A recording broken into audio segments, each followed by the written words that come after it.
Hello, I'm Harry Westergaard, Programming Director of the Bijou Film Board, and I'd like to welcome everyone to the opening night outdoor screening of Crestone for ICDOCS.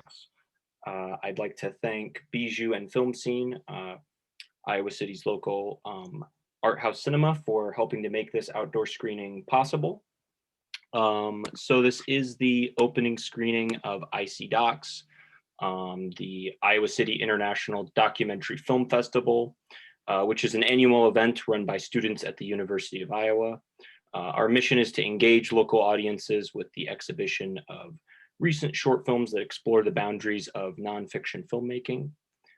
We seek innovative new works of nonfiction that both complicate and expand upon the conventional approaches to nonfiction and documentary filmmaking, which is kind of a perfect lead-in to our opening feature, which is going to be Crestone. I'm actually joined by the filmmaker Marnie Ellen Hertzler. Marnie, thanks for joining us. Yeah, thanks for having me. Yeah, I think I'm going to start by asking sort of the characters, the people in the film are all high school friends and acquaintances of yours. What led you to catch up with these people again and eventually kind of to the genesis of this as a film project? Yeah, some of the characters are and my old friends and some are new friends. But my main connection was with the character Sad Boy. He was my best friend in high school and we've known each other since we were 15. I'm really bad at keeping up with friends long distance, but for some reason I kept in touch with him over the years. And I knew what he was doing out in Crestone and I knew the projects he was up to and the music he was making. So yeah, we'd always wanted to collaborate together and we had a window of opportunity and we took it. Nice, thank you. Um, Something else I'd like to touch upon is the film's relationship to kind of nonfiction filmmaking as a genre, seeing as that's kind of part of ICDOC's mission statement. A lot of it is kind of like um, just observational, like we're hanging out with these characters, but then it also kind of shifts into these like almost surreal like music videos with a lot of interesting like video effects and all that, as well as like the drone shots. Could you kind of talk about the process of making this film and kind of like marrying all of those different styles together? Yeah, genre is interesting in my work because I don't ever think about it. I Mm. work really intuitively and um, nonfiction filmmaking just happens to be the way I know how to tell stories. And I think it's important when you watch any documentary to know that it is a movie and movies aren't real. And I really wanted to lean into that notion that if there is a camera present, if there's anyone directing any kind of scene or setting up any kind of scene, it's not real life. And yeah, to like explore that and use the way we navigate media every day, like an endless scroll through social media or watching a car commercial drone shot or different things uh, to explore a story in all these different ways we're used to watching. Yeah, that actually, one of the things I liked about the film was how you kind of frequently, um, let the audience know kind of about the artifice of the whole thing by kind of like showing yourself, setting up some of the shots or, some of the parts of the film where you sort of like narrate the experience of making it or where you are kind of at that point in production. Uh, could you talk a little bit kind of about why you felt it was necessary to insert yourself into the film kind of as a character along with everyone, all your other subjects? Yeah, there's a lot of reasons, but I think I should share that we shot the film in 8 days, so we only had 8 days of footage, and our lives continued through social media and through conversations we had. So I wanted to include those, and so including myself in the footage was just part of all the material we had, and I wanted to share it all. And then I also think was important in um, tying in like the social media and different conversations we had later. Hmm. Yeah. So are those all of the kind of parts where it's like showing the Instagram videos and everything? Is all that from like after the 8-day shoot? I know some is from before and some is after. Before I went into the shoot, I had been collecting a lot of their social media content and just um, setting aside some stuff that I think would be useful in the future, or just useful as reference or try to replicate. So a lot of that had come from before, and then we filled in the gaps with new content that they had created. Nice. Um, Something that I found interesting uh, about watching the film in 2021 was to kind of how some of the themes like sort of resonated for me after the whole like pandemic situation and everything. So maybe this is kind of a um, a cliche question, but sort of what's it like for you to kind of watch and reflect upon the film and these themes kind of you know after like isolation, I guess, has kind of become a part of like all of our lives, and social media, I think, kind of takes on a new importance as kind of our biggest connection, I guess, to the outside world. That's interesting because it's so new and I haven't really processed what happened to us this Mhm. past year. Yeah. I think especially having all festivals and any kind of work canceled really made me become really insular. And I guess that's a nice way that Crestone reflects in our life now, is like how insular our lives did become and how much we did rely on social media to connect with people. But also, I must say, I'm someone who is afraid of everything and worries about everything. So um, the fact that Crestone is so predictive of what happened is only just out of my own personal anxiety. And yeah, it just happened to exist within a time that was very similar to this farce we had put on. Yeah, I mean, looking back, it's crazy how we experienced audience experienced watching the film um, and alone in their rooms, which I think we're lucky that the film is what it is, because that experience probably was really important for some people watching it alone without their friends. Even though we missed out on the theater setting, I think um, the bedroom setting is nice too.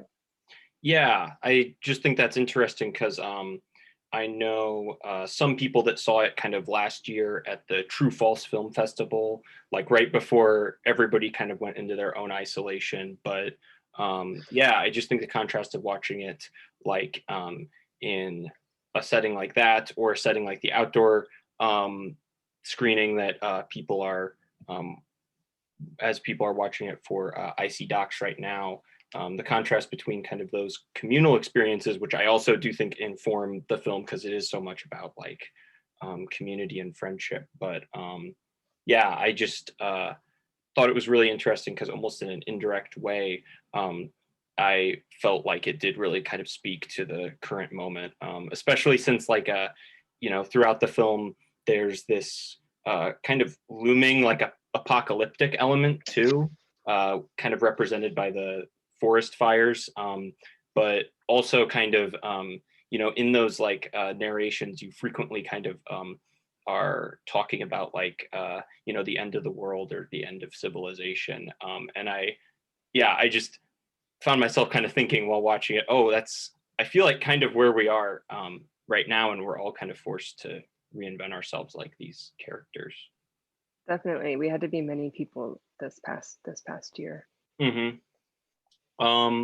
Another question I had was that music kind of plays a big role in the movie, both through kind of like the rappers, of course, but also through the score by the great Animal Collective. Could you kind of talk about working with them on the soundtrack to this movie? Yeah, I thought it was really important that since the guys in the film are musicians and artists in their own right, that the music we used to describe them was their own, so that they could maintain their own voice and maintain the way that they want to be perceived through their music. So, but I also thought it was very important to be able to sonically represent the place of Crestone and the desert alongside these guys. And I don't think their music necessarily got to the heart of what I was trying to explore when we shot in the desert. And Animal Collective is a group of musicians who I think are so skilled at describing landscape and place sonically. And I knew I was friends with them from living in Baltimore and from living in New Orleans. So we had already had a bit of a dialogue about the project, and geologist happened to live in the area for a bit, I think, and was very familiar with the place and the way it sounded. So it was a natural move to ask them to join. Yeah, so the guys described themselves, their music, and Animal Collective described the landscape through the music.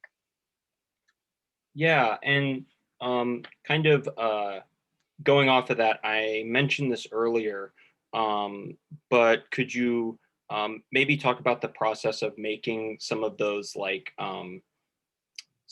segments where it almost becomes music videos like for the individual rappers' songs? Like the one that really stuck out to me was like the Chaos Emeralds song. So could you kind of talk about that and some of the like effects that you use in those scenes?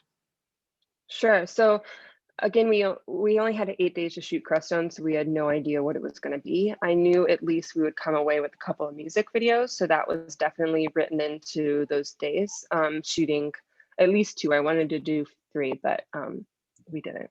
And his video in particular, I had gotten to know him. He was a new friend, and I got to know him in pre-production and knew his interests and knew a lot about the song. And we both had a mutual love of Sonic the Hedgehog. And we had planned to shoot at sunrise at that stupa location, and he was the only person who showed up. So I was like, well, this is where you're getting your music video. We're just going to shoot your music video. And we did, and it turned out great. And then I love the music video aesthetic of Lyrical Lemonade, and the way he uses After Effects and different pop culture references through animation in his music videos. And no one ever asked me to do music videos, and I always want to do them. So I figured I could just do it myself right now. And I invited my friend Meredith Moore, who's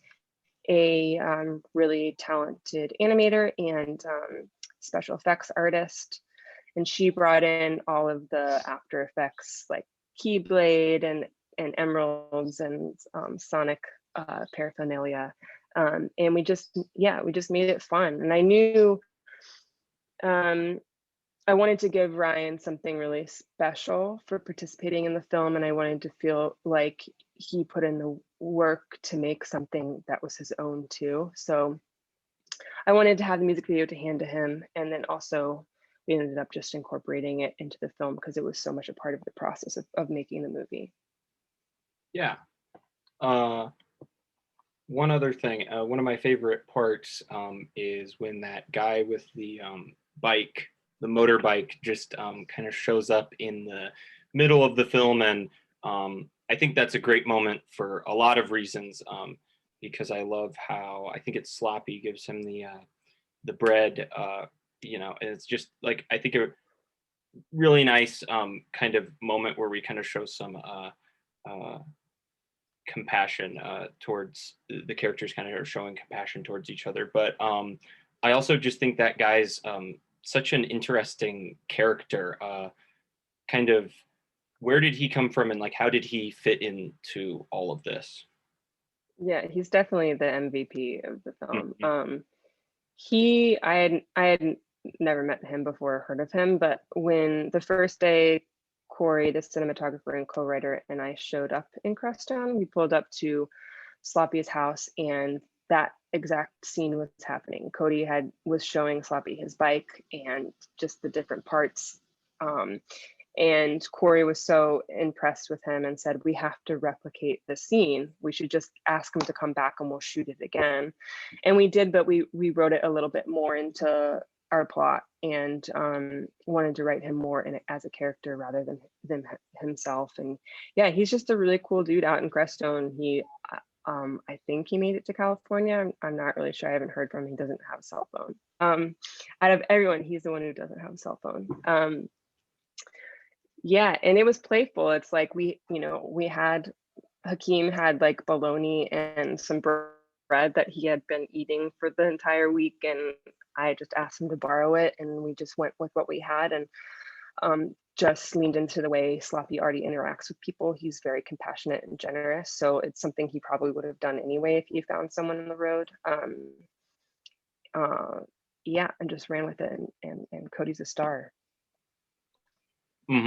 Yeah, definitely the MVP of the movie. I agree with you there, and I love the way it ends with him just like biking out on the road on the way to California. Was that part of the same shoot with him as when you staged the other interaction? It was a different day.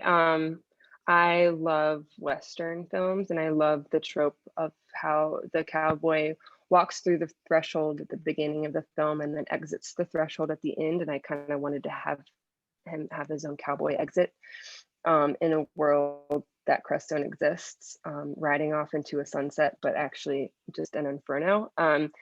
So yeah, we just followed him in the car we had rented and shot him on the road, and threw in some fire later. Yeah, I like that Western connection. It definitely kind of gave me like Mad Max vibes, sort of too. If you Totally. on like a motorized bicycle instead of a car. Yeah, I think that's all my questions. Thank you so much for talking to me and joining us for this Q&A for ICDocs. Yeah, thanks for watching and thanks for talking to me. Thanks.